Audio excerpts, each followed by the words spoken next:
Good evening and welcome to your Monday, September 15, 2025 edition of the Evening News. I am Jemima Holmes. Thank you for joining us. Let's take a look at some of the lead stories tonight. There will be continuous assessments and changes where necessary. President Ali tells new cabinet. Load testing begins for new Demerara River Bridge. Long-standing PNCR members MERVYN Williams, SHUWAYNE Holder, and Wayne Mason resign. Man confesses to acid attack plot after mistress reveals affair to his wife.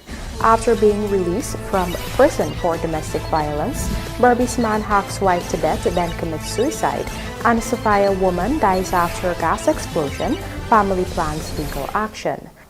Now for the news in detail. With his new 25-member cabinet officially sworn in, President Dr. Irfan Ali has made it clear that ministers will face ongoing performance evaluations, with changes to be made where necessary.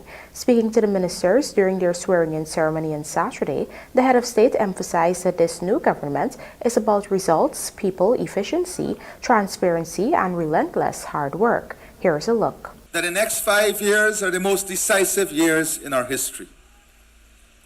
And it must be years that are results-driven, people-centered, and efficient delivery of service. The new cabinet today is put on notice that these are the measuring sticks. There will be continuous assessment, and there will be changes where such changes are necessary, because the foundation of this new government is about results, people, efficiency, transparency, and relentless hard work. So it is in that context that continuity, stability, agility, and speed form the basis through which we move forward. This government is not about power, and I want to make that very clear. Those who wish to exercise power, you will find yourself out of the job very quickly. This government is the exercise of responsibility, service, humility, no egos. No egos. It's about service, responsibility. The leadership of the party has outlined with great clarity some of the expectations of our people. And we intend to work relentlessly to uplift every Guyanese and fulfill the expectations of our people. And their expectations are to live a life of dignity. The future that we are projecting does not rest on a cabinet or the members of parliament or the parliamentary secretaries or the advisors. Very, very competent advisors and technical people will be installed in the coming weeks. High-level personnel, world-class quality. But the future does not reside only on this cabinet, the parliament, the members of parliament, and the advisors. The future is about all the stakeholders at every level of government that must be involved and be part of this process of transformation. Load testing for the new Demerara River Bridge, which is scheduled to be open to the public before the end of the month, commenced today at the western approach. Trishelle Sobers tells us more. This is the third load test scheduled to be done within the next 2 weeks on the new Demerara River Bridge.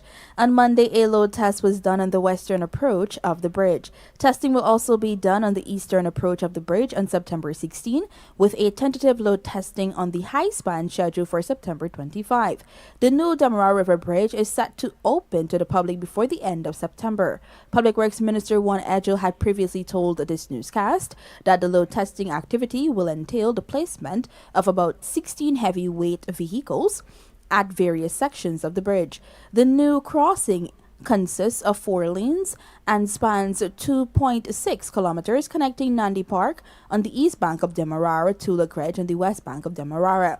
At its highest point, the bridge is 50 meters, which means Handymax vessels can pass comfortably underneath. With a lifespan of 100 years, the bridge is expected to mitigate current traffic woes and congestion. The new crossing will operate 24/7, toll-free, and accommodate vehicles of all sizes and weight with a maximum speed limit of 80 kilometers per hour. Its design will also feature the Kasikrung of Honor, the country's second highest national award. This landmark project is being executed by China Railway Construction Corporation Limited and supervisory firm Polytechnica. Trishelle Sobers, Evening News. The 2020 elections fraud case continued today in the Georgetown Magistrates Court, where presidential candidate of the Citizenship Initiative, one of the parties that contested those elections, testified about the methodical increase of votes for APNO AFC and lowering of votes for the PPPC during the tabulation process for Region 4. Here is Trishelle Sobers again with the details. Presidential candidate for the Citizens Initiative (TCI) political party Rhonda Lamb on Monday morning testified to a methodical raising of votes for the APNU AFC and lowering of votes for the PPPC in variation of the actual numbers on the Statement of Polls (SOPs) when the tabulation of the 2020 general and regional elections for Region 4 was initially done on March 4, 2020 at the Ashman Building.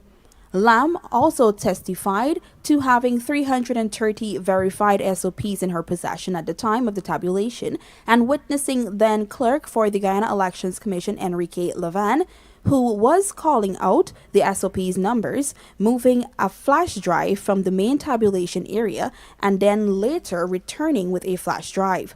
Lam made those declarations as she began her testimony as the court case into the elections fraud case before Magistrate Faith McGusty continued in the Georgetown Magistrates Court. Lam noted that she was able to identify the discrepancies between the voting results of what was on the SOPs and what was being called out by GCOM officials based on the fact that she had pictures of some 330 verified SOPs at the time, over 100 of which she had verified herself.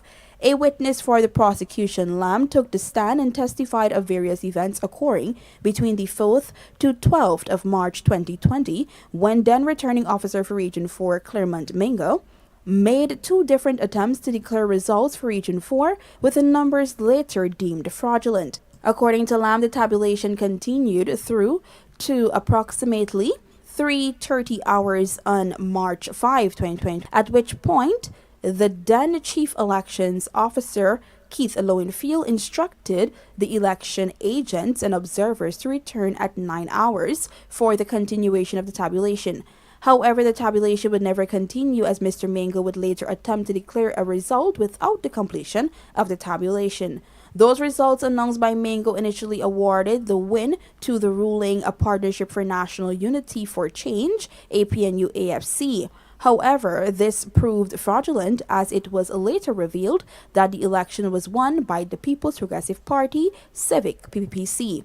Lowenfield, Mingo, and Levan are among 9 individuals currently facing charges for conspiracy to commit electoral fraud following events that occurred following the March 2, 2020 general and regional elections. Other persons charged include the former Deputy CEO Roxanne Myers, former APNU AFC Government Minister Volda Lawrence, former GCOM APNU AFC Chief Scrutineer Carol Smith Joseph, and former GCOM employees Shefrain February, Michelle Myers, and Denise Bob Cummings. Trishelle Sobers, Evening News. Some millers have now resorted to paying rice farmers $2,800 per bag of paddy. With the rice farmers expressing serious concerns about this new price tag, Minister of Agriculture Zulfikar Mustafa has committed to meeting with stakeholders on the issue this week. Andrew Carmichael has the details. Rice farmers have expressed concern over the price being offered by millers for each bag of paddy being sold to them. In Region 5, Mahika BERBICE, on Friday, 2 mills announced that they will be offering $2,800 per bag of paddy. This compares with $3,700 offered by millers last crop, to which the government added a further $300, making it $4,000 that farmers received for each bag of paddy produced and sold to the mills. The recent drop in world rice prices has directly translated into lower prices being paid to Guyanese rice farmers for their paddy, squeezing their margins and threatening their livelihoods. Millers have cited global market trends, with rice selling at over 700 US dollars per ton, now hovering at around 400 to 420 dollars as justification to pay less for paddy locally. Meanwhile, operational costs for fuel, fertilizer, and labor remain high, and in many cases, meaning the gap between production cost and revenue is dwindling. At $2,800 a bag, some farmers say they are selling at a loss. However, with world prices dropping, one official in the industry said farmers need to focus on reducing production costs. Meanwhile, Agriculture Minister Zulfikar Mustafa, along with senior officials from the Guyana Rice Development Board, GRDB, are expected to be meeting with rice farmers and millers across the rice-growing regions of the country during the course of this week. According to the Ministry of Agriculture, the engagements are part of the ministry's continued efforts to promote open dialogue and collaboration with stakeholders in the rice industry. The ministry said the meetings will be focused on matters related to the current crop, as it maintains committed to working closely with all stakeholders in the rice industry to support a successful and productive crop and to advance the government's broader food security agenda. Andrew Carmichael, The Evening News. Long-standing member of the People's National Congress Reform, the largest party in the Partnership for National Unity Coalition, MERVYN Williams, has resigned from the party, an announcement he made during a live program. Williams was the host of Nation Watch, a political talk show, which is usually streamed live on the PNCR's Facebook page. During the latest live program on Sunday morning, Williams announced his resignation as he wrapped up an interview with Terence Campbell, who was appointed by the APNU as their lead member of Parliament for the 13th Parliament. Here's a look at Williams's dramatic resignation announcement. Don't expect that you'll be happy to hear what my next announcements will be. But ladies and gentlemen, I want to say to you that I've had a good run, and I, with a heavy heart, announced my resignation from the Central Executive Committee of the People's National Congress Reform. In that regard, I extend sincere gratitude to the delegates at the last biennial Congress who voted overwhelmingly for me. In fact, through your support and through the love that you have demonstrated for me over the years, I managed to secure the second highest number of votes of the 15 people who were elected to serve on that committee. I thank my colleagues at the level of the executive and the leader himself for the opportunity to serve, particularly here on Nation Watch, where I believe I was able to make a small contribution to my party and to the efforts that we have collectively been making over the years. And it is even with a heavier heart that I say to you, ladies and gentlemen, and my guest, Dr. Campbell, will forgive me for not saying this before, but I now announce, regrettably, my resignation from the People's National Congress Reform. It was a difficult decision, but the circumstances dictate that I take this decision. It was one that I contemplated even before September 1. It was one that I contemplated in the run-up to September 1, in fact. But my duty, commitment, and loyalty to my party did not allow me to do that. And I held my hand, and there were unfortunate occurrences after September 1 that, in fact, one of those two occurrences predates September 1, but came to my attention after. I, having regard to those sets of circumstances and recognizing the need for the party to go through its rebuilding process, I've had a good run, and I thank every member of this party, every supporter of this party. I experienced only love from you, warm affection, tremendous support. And I thank you all for the years that you stood by me, to those who mentored me, to all the past leaders of the party and all past executive committees of the party. My sincere gratitude to you. But we have come to this juncture on the road where I must say goodbye. Until we meet again, ladies and gentlemen, wherever we meet, whenever we meet, I'm still your brother and friend, and I assure you that my indigenous brothers and sisters, my family of 9 nations, in my own right, in my personal capacity, I will continue to advocate for you if you'll have me. I will continue to champion your cause if you'll have me. And indeed, I will continue to lift my voice for a better quality of life and a better experience, for justice, for fairness, for equality, for all Guyanese, until the day of my last breath. God bless. SHUWAYNE Holder, chairman of the People's National Congress Reform, the largest party in the Partnership for National Unity Coalition, has resigned. His resignation comes just one day after former executive member of the party, MERVYN Williams, announced his exit from the political organization. The party has not yet issued a statement on the recent resignations. According to information reaching this publication, Holder did not indicate a reason for his resignation in his official communication to APNU leader Aubrey Norton. Both Holder and Williams served as members of parliament for the APNU in the last parliament but are not returning this time around. The results of the September 1, 2025 polls show that APNU only secured 12 seats in the National Assembly, a significant decline which has resulted in the party no longer holding the title as the main parliamentary opposition. In the last parliament, the APNU and AFC held 31 seats in the National Assembly, forming the main parliamentary opposition. Of these, the AFC itself occupied 9 of those seats, while the remaining 22 were held by APNU politicians. We now tell you that the People's National Congress Reform has experienced yet another high-profile resignation, this time from long-serving party activist Robert Wayne Maison. A member since the days of former leader Desmond Hoyt, Maison confirmed his departure from the party but said he will retain his elected role as People's Representative Councillor for Constituency 7 on the Georgetown Mayor and City Council. Maison, who also serves as liaison officer to opposition leader Aubrey Norton, cited disrespect and internal favoritism as reasons for his decision. He accused Norton of sidelining loyal members in favor of personal allies, highlighting his own removal from the national top-up list and the exclusion of key figures like Chairman SHUWAYNE Holder and Rovaldo Birbal in favor of less deserving candidates. Coming up, BERBICE motorcyclist pillion rider died after crashing into car and finish this or come off the project. Manik Chan tells overdue Bamia school contractors. Do stay with us. More news ahead.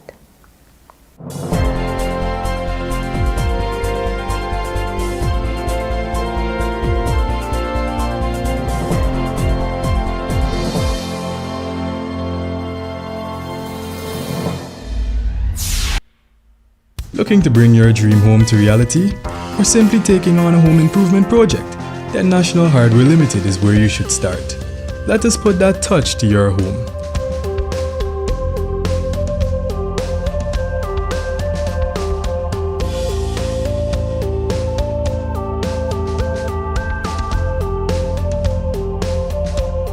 Choose from over 1,000 Berger Paint original hues for any surface.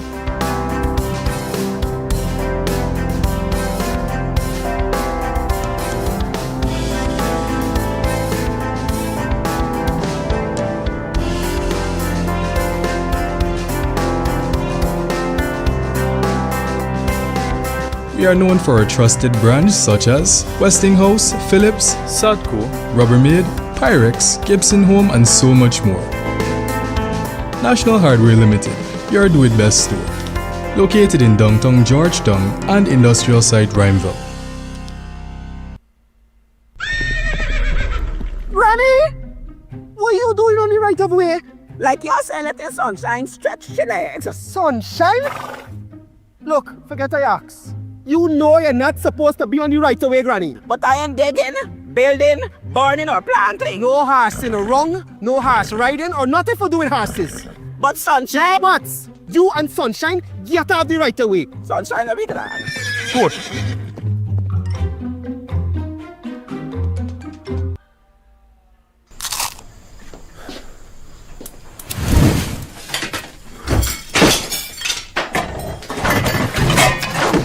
Mom, did you tell him that Danny went to pick up KFC? No, wait a minute. Are we really not going to tell him we already have KFC? A tasty dinner shouldn't be that complicated. Crunch the routine and order a delicious KFC bucket for the best price. KFC, it's finger. Did you know Guy Super 95 gasoline has an octane rating of 95, the highest rating available in Guyana? This premium fuel is known to enhance the performance of your engine, making it run smoother and more efficiently, leading to better fuel economy and improved performance. Choose Super 95 for more mileage and better overall performance. This Saturday and Sunday, come down to Gafour's all-new Home and Office Center, upstairs of the MacDo Mega Complex. We got everything to fix up your place. Recliners, TVs, refrigerators, chandeliers, kitchen appliances, fitness equipment, outdoor furniture, toys, back-to-school bags, all under one roof at prices you can't beat. We open Saturday from 7:30 to 4 and Sunday from 9 to 4. And here it is. You getting 10% off store-wide every Sunday. So don't miss this opportunity to save big. Call 223-9896 or come down this weekend to Gafour's all-new Home and Office Center, upstairs of the MacDo Mega Complex. Gafour's, the name you can trust. See you there.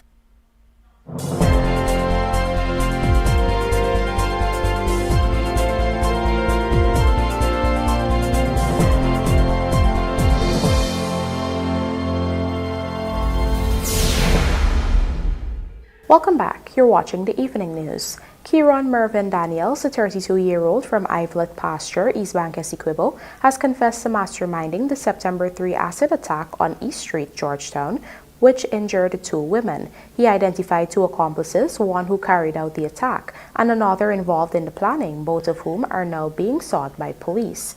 The victims, Julicia Leach and Nirmala Sukraj, both cashiers at Balwant Singh Hospital, were attacked while walking to buy food. A suspect in a white car threw a glass bottle with a corrosive liquid at them, causing serious burns to Leach and minor injuries to Sukraj.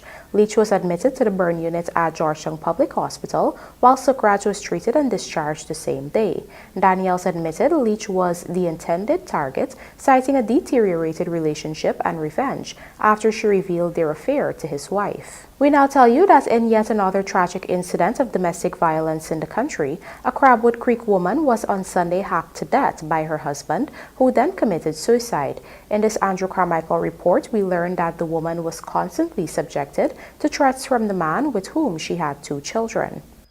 Alicia Narayan, called Tito, a 36-year-old domestic worker of Vishal Singh and Sons sawmill, was on Sunday brutally murdered by her reputed husband and father of 2 children.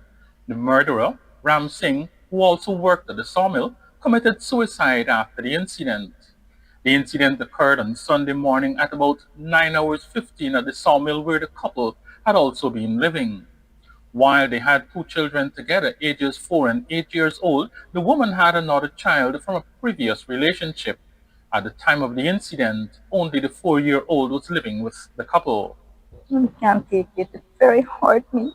Me hear that I can't be able to see me that. I barely see she peace face when she come to live with her with me.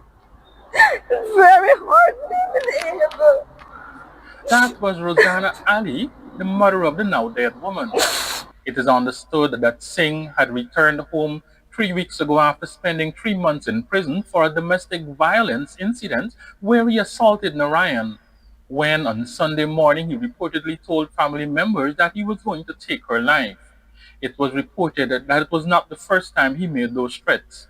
Police said that there was a heated argument between the couple before the incident, and subsequently the body of Narayan was found lying in the yard with several chop wounds. An overseas relative of the woman said Narayan video called her via WhatsApp while seated under a coconut tree in the sawmill compound. A police press release said during the call, the relatives observed Singh approaching from behind, holding a cutlass in his hand. He took the phone away and told her, today, I will murder her. And the call ended, the relative related to the police. Meanwhile, an eyewitness, Mahendra Deyanarayan, said he was in the vicinity when he saw Singh in a chopping motion and initially thought he was chopping coconuts. He said it was when he heard Narayan shouting for help that he realized what was happening. Obviously, the thing happened a lot of shit. Sorry, Mr. Something wrong. How you know somebody? How y'all know? Eh? How y'all know? After the man, sorry, the thing of fire, so you may be cooking away a pillow. And you heard the lady hollering or anything? The lady, help. Oh. Send me your just come back. Night like the said, oh, help me. When me back home, they say, Miss Sam. And just show up and you say, oh, bring back water, son. Bring back water. Then tell me that. Some more bring back water for you. Now, water drink when you go. They are, Police said that Singh, who was arrested at the sawmill compound, was taken to the number 75 hospital after suspected poison ingestion, subsequently passed away. Bay Ronagan, now Ronagan. I find out.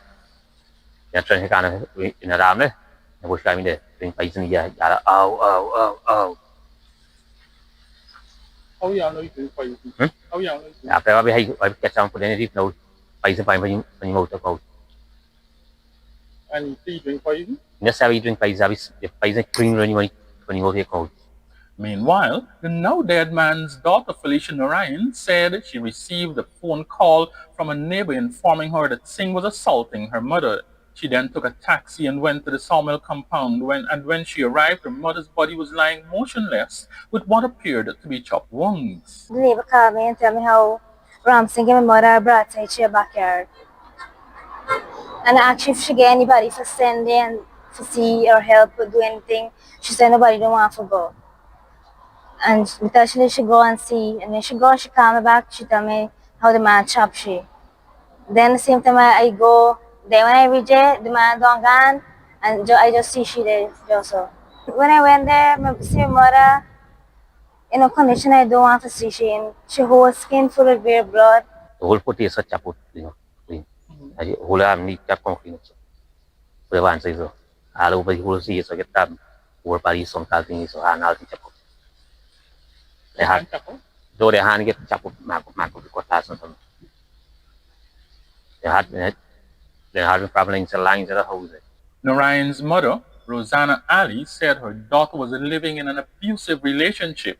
She claimed that her daughter would have made several reports to the police about domestic violence being perpetrated by her husband. He always was bitchy and insulting and things. Yes, he come out on lack of already, like about 3 weeks. He bitchy in the market. And police hold him on.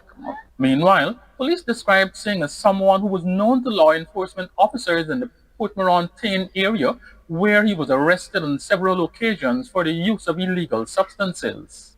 And I glad that happened to you. For the Evening News, Andrew Carmichael. A motorcyclist and his pillion rider are now dead after the bike they were traveling on crashed into a motor car at Hermitage Village on the east coast of Berbice. Here is Andrew Carmichael again with the details. Dead are Chris Ramphel, age 29, a heavy-duty machine operator attached to the Albion Estate Packaging Plant and of Chesley New Housing Scheme Quarantine, and Malcolm Purtan, called Mali, an 18-year-old painter of Irish Village Quarantine. Police said the crash occurred at about 1:40 on Saturday at Hermitage Village, East Coast Berbice, popularly referred to as Number 19 Village. At the time of the crash, Ramphel was driving motorcycle CP8880 with Puritan as the pillion rider, heading in a western direction, allegedly at a fast rate, with both motorcyclist and pillion rider not wearing safety helmets. The motor car, HC4710, which was heading in the opposite direction, was at the time being driven by a 48-year-old man from Lancaster Village Quarantine. According to the police, the driver of the car alleged that the motorcycle was without a headlight and was proceeding in his lane. approaching from the opposite direction. Upon seeing this, the driver said he tried to swerve right to avoid a collision, but despite his efforts, the motorcycle collided with the left portion of his car on the northern drive lane. Both Ramphal and Pirtan fell onto the road, where they received injuries. They were picked up by public-spirited citizens in unconscious conditions and taken to the New Amsterdam Public Hospital, where they were both pronounced dead on arrival. Meanwhile, the motorcar driver was contacted at the scene. He was later arrested and taken to Central Police Station. A breathalyzer test was conducted, which revealed he had 4 and 5 micrograms of alcohol. He remains in police custody assisting with the investigation. Ramphal's 46-year-old mother, Kamlawati Mohan, said her son left home for work on Saturday evening, but stopped at her home in Firish and began imbibing with relatives and his good friend Pirtan. Now he left to go to work, so he went to work and he called me about 10 o'clock. So I tell you don't come, so place later ready to go home, so your wife can wait for you. He said no, he coming out. So I said, if you're coming out, come then. But he there, then they in front by me here, sit down and then taking a little drink and so. So after that, me gone, me there, me know where far then gone. He left so then going number 1. And so then coming back. But we don't know that he left and gone over in the number 19 village. Mohan said it was her daughter-in-law who told her that her son was involved in an accident. She said she was told that her daughter-in-law was calling her son's phone and a woman answered and informed her about the crash. So me call one lady answer me and say, how me actually call my son there. She said my son got up to them car and how he dead on the road. So me say, what happened? How bad it is? I say, how he dead already. The woman, who is now experiencing the death of a second of her 6 children, said on Saturday evening during her last moments with Ramphal, he was showing her video clips from his phone of himself working at the Albion Estate sugar packaging plant. Meanwhile, Pirtan's brother, Edmund Franson, said his younger brother, who celebrated his 18th birthday on Thursday, was hanging out with his best friend, but said Pirtan does not consume alcohol. They're not under alcohol, Mali don't drink no alcohol. The camera going with a full speed, right? He knock the body, kill it. No, we can't do nothing more than that, right? The most thing the family could do right now, if nobody can get justice, at least we bury brother. Remember now in life, everybody gotta expect them thing, right? Though from a mistake, everybody learn from the mistake now. Police are continuing their investigations. Andrew Carmichael, The Evening News. A tragic gas explosion in Sophia, Greater Georgetown, has claimed the life of 36-year-old Harriet George, who succumbed to severe burn injuries days after the incident. The explosion occurred on September 4 while George and her 13-year-old nephew, Jaden Jarrod, were preparing to open the family shop. Both suffered burns when a gas regulator reportedly malfunctioned and popped off, leading to an explosion that destroyed part of their dwelling. According to family members, there was a strong smell of gas moments before the incident. Although no flame was initially seen, the pair's clothing ignited, forcing them to dive into a barrel of water to ease the burns. George was later hospitalized at the Georgetown Public Hospital Corporation in critical condition, where she later died this Saturday. Her nephew sustained second-degree burns and has since been discharged. Meanwhile, the family is disputing the account provided by Massey Gas Products Limited, the supplier of the gas cylinder. While the company stated that the issue stemmed from a faulty regulator, the family claims an inspection by the Guyana Energy Agency confirmed a gas leak from the cylinder itself. They further allege that Massey attempted to have them sign unclear documents in the aftermath of the incident. Now the family is preparing to take legal action, holding the gas company accountable for what they believe was a preventable tragedy. George, a mother of 4, was the sole provider for her children. The family is also calling for better accountability and support for victims of similar accidents. Michael Henry joins us now to report that less than 24 hours after being sworn in as the new local government and regional development minister, Priya Manik-Chand hit the ground running on Sunday with a site visit to the incomplete Bamia Primary School in Region 10, where she admonished the contractors over the prolonged delays. Here are the details. Newly appointed Local Government and Regional Development Minister Priya Manikchan cautioned contractors during a site visit at the incomplete Bamia Primary School on Sunday. The $346 million contract for the construction of the Bamia Primary School, which is located just outside Linden, was awarded to Statement Investment Inc. in November 2021 under the Local Government and Regional Development Ministry. The 20-month project had an initial completion deadline for July 2023. However, the project had encountered a number of delays with several deadline extensions, the most recent being in time for the September 2025 reopening of the new school year, but this was not done.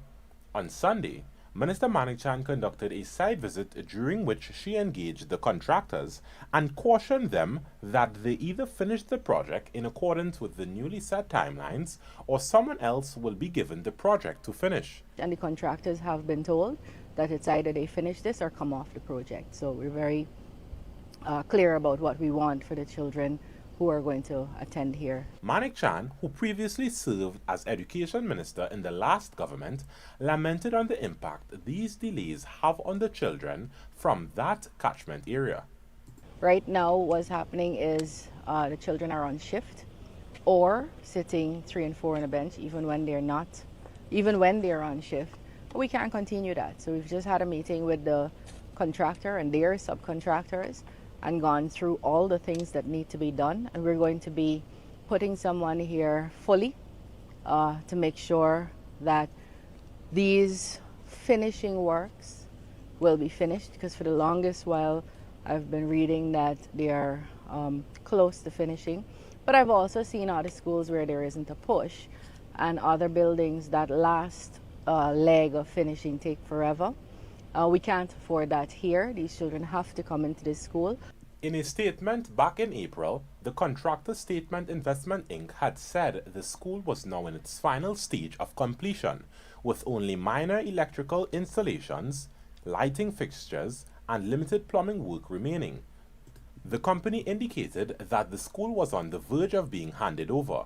According to Statement Investment Inc., since the award of the contract, the project has experienced several delays due to a range of challenges, including labor shortages, increased material costs, and unfavorable weather conditions. Michael Henry, The Evening News.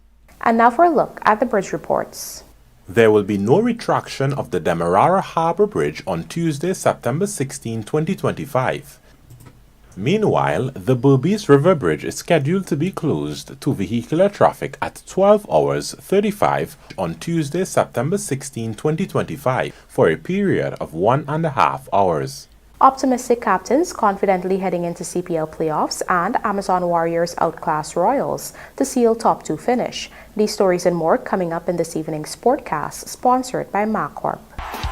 It's Cricket Carnival time and MacCorp is knocking prices out of the park.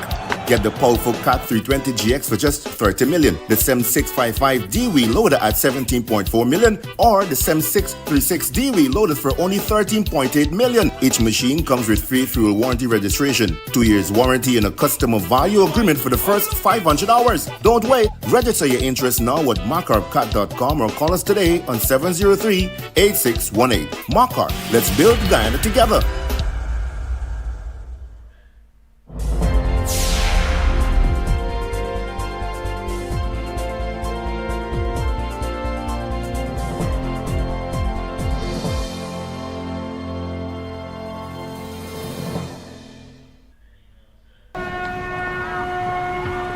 It's CPL, it's CPL time.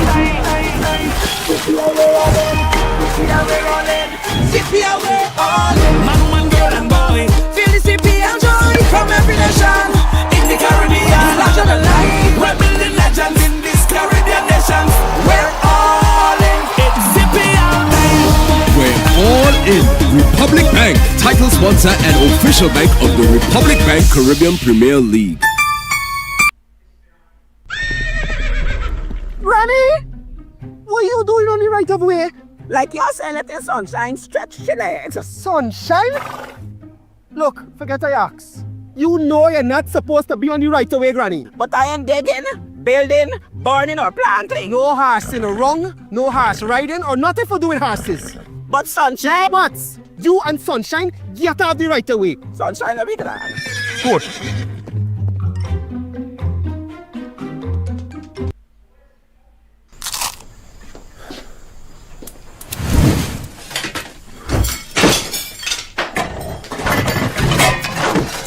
Mom, did you tell him that Danny went to pick up KFC? No, wait a minute. Are we really not going to tell him we already have KFC? A tasty dinner shouldn't be that complicated. Crunch the routine and order a delicious KFC bucket for the best price. KFC, it's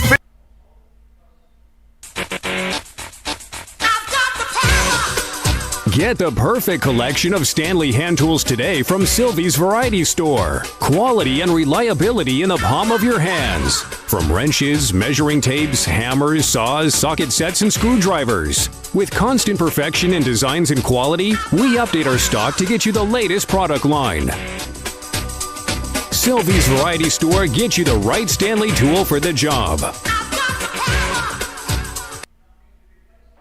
This Saturday and Sunday, come down to Gafour's all-new Home and Office Center, upstairs of the MacDo Mega Complex.